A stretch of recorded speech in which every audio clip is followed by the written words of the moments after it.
జగన్మోహన్ రెడ్డి గారి జాతకం తీసుకుంటే ఆయనది కన్యా లగ్నం అయింది.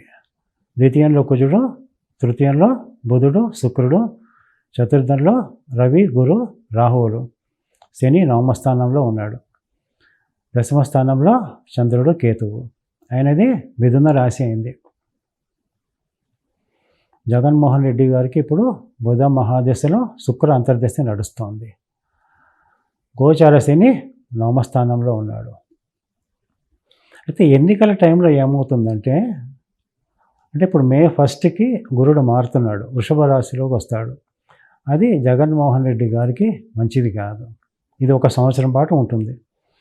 కాబట్టి 2024 జూన్ 4వ తారీఖున వచ్చే ఫలితాలలో జగన్మోహన్ రెడ్డి గారు ముఖ్యమంత్రి అయ్యే అవకాశం లేదనే చెప్పాలి.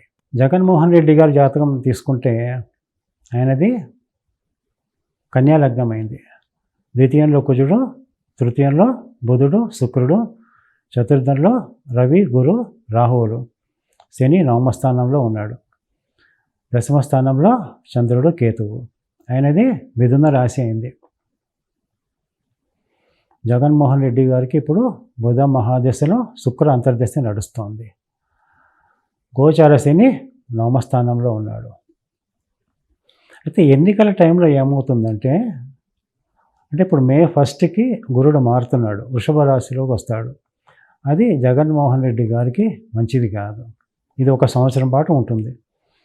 కాబట్టి 2024 జూన్ 4వ తారీఖున వచ్చే ఫలితాలలో జగన్మోహన్ రెడ్డి గారు ముఖ్యమంత్రి అయ్యే అవకాశం లేదనే చెప్పాలి.